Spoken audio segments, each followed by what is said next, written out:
অবন্তিপুর গ্রামে বিদ্যুৎ এসেছে ঠিকই, কিন্তু এখানে রাতের বেলা যদি একবার বিদ্যুৎ চলে যায় আর ফিরে আসার নাম থাকে না। প্রচণ্ড গরমে গ্রামের লোক যেন অসহ্য হয়ে উঠেছে। এই গ্রামের একটি মাত্র বটগাছ মাথা উঁচু করে ঠায় দাঁড়িয়ে আছে, যেখানে ছেলে বুড়ো সবাই অবসরে আড্ডা জমায়। এই বটগাছটা বহু বছর ধরে অবন্তিপুরকে ছায়া দিয়ে আসছে। এমনই এক রাতে বটগাছের নিচে গোপেন, মহেশ, বিতান আর তিলক বসে গল্প করছে। তারা এ গায়েরই ছেলে, তাদের বয়স 20 থেকে 25 হবে। গায়ে বিদ্যুৎ এলো ঠিকই, কিন্তু সমস্যার সমাধানটা হলো না। এই রাতের বেলায় বটগাছের নিচেই আসতে হয়। বটগাছটা ছায়া দিলে মনে হয় এত রাতে এখানে থাকা ঠিক হবে না।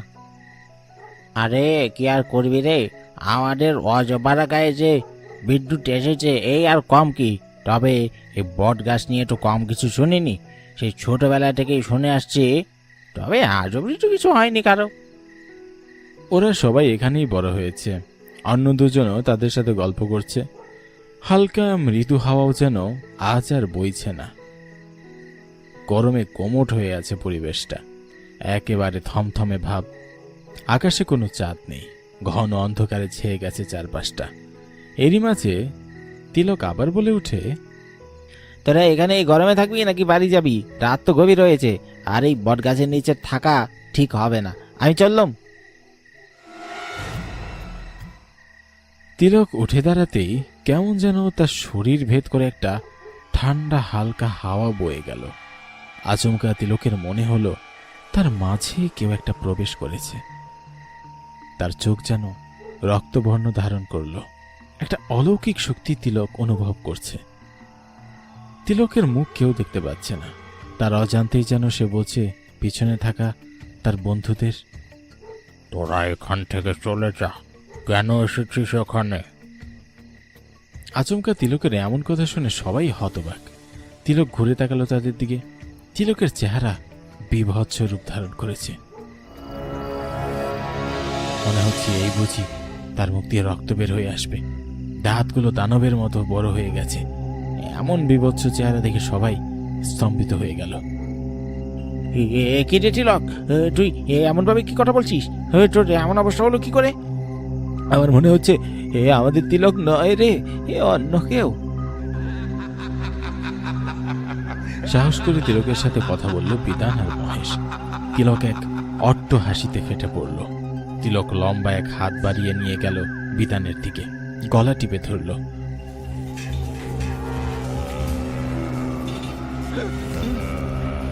অন্য দুজন ভয়ে নড়ছে না। তাদের চোখের সামনে বিতানকে গলা টিপে মেরেই ফেলল। এমন সময় তারা দৌড়ে পালানোর সময় তাদেরকেও তিলকের এই লম্বা ভয়ঙ্কর হাত দিয়ে ঘাড় চেপে ধরে তাদের মেরে ফেলল। অবন্তিপুরের হাট বেশ জমজমাট হয় প্রতি শনিবার। এই গ্রামের জমিদার প্রসেনজিৎ গুপ্ত খুব প্রভাবশালী একজন মানুষ। তার গর্জন যেন বাঘের মতো। সে নিজেই আজ হাটে এসেছে তার বাড়ির মেয়ে বউদের কাপড় কিনবে বলে। হাটের চারপাশে মানুষ গম গম করছে। খাবার জিনিস, মাছ, মাংস, এই সব কিছু, কোনো কিছুরই কমতি নেই। কাপড়ের দোকানের সামনে গিয়ে জমিদার বাবু দাঁড়িয়ে পড়লেন, আর গোপাল খুড়ো ভয়ে ভয়ে তাকে কাপড় দেখাচ্ছে। হ্যাঁ গোপাল, কাপড় ভালো মানের হবে তো? জমিদারের এমন কথা শুনে মুখ শুকিয়ে গেল গোপাল খুড়োর। গোপাল খুড়ো অনেক পুরনো ব্যবসায়ী।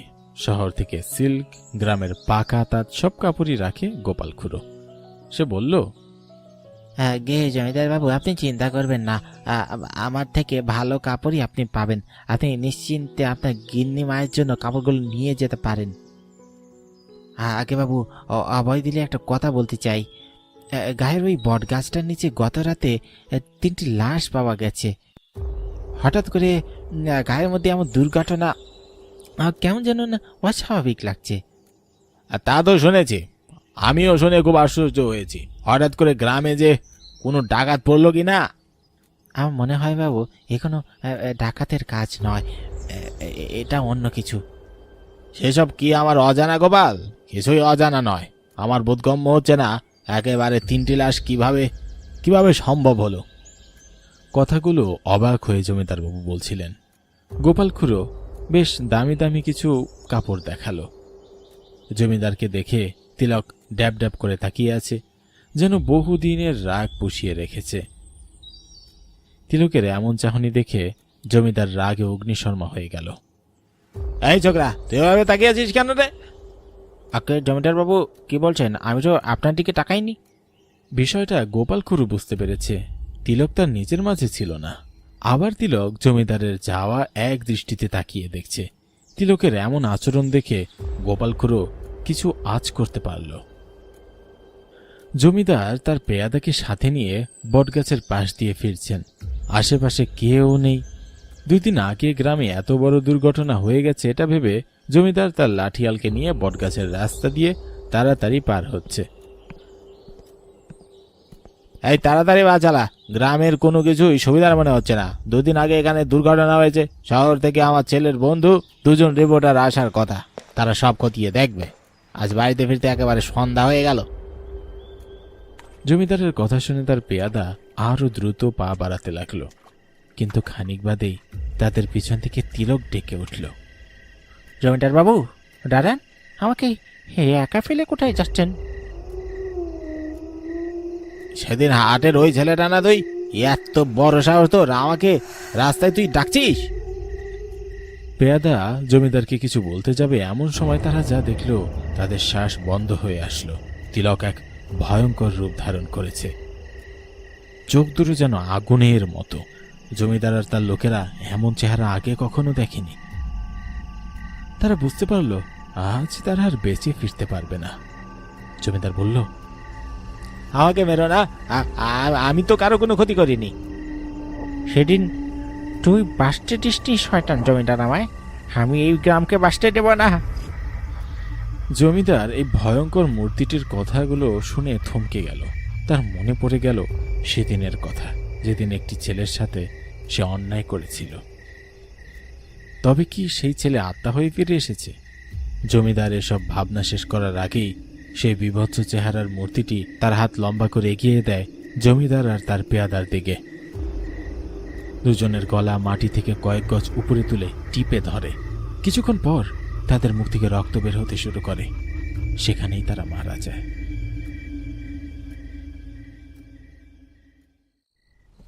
গাড়ির ছাদের উপর বৃষ্টি পড়ার চটচট শব্দ হয়েই চলেছে। গাড়ির ভিতরে রেডিওতে একটা ভূতের গল্প চলছে মৃদু স্বরে। সামনে ফাঁকা লম্বা হাইওয়ে। গাড়িটা এক মনে চালিয়ে যাচ্ছে সুভাষ। গাড়ির পিছনের সিটে তাদের প্রয়োজনীয় কিছু জিনিসপত্র রাখা আছে। আমরা যাব সেই গ্রামে। এভাবে রাত করে কি বেরোনো উচিত হলো? আরে কি করবি বল, অফিসের কাজটা তো করতে হবে নাকি? তাছাড়া উপেন্দ্র বলল আমাদের থাকার বন্দোবস্ত আছে।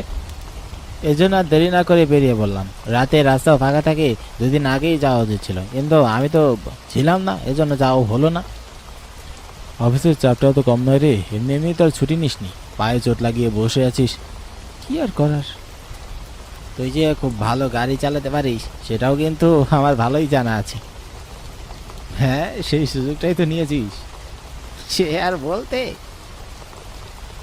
হাসতে হাসতে তারা এগোতে থাকে সামনের দিকে। কয়েকদিন টানা গরমের পর আজ সন্ধ্যা থেকে বৃষ্টি শুরু হয়েছে। সুভাষের একটানা গাড়ি চালানোর অভ্যাস নেই। নেহাত অভিজ্ঞের পায়ে চোট লেগেছে, এজন্য তাকেই গাড়ি চালাতে হচ্ছে।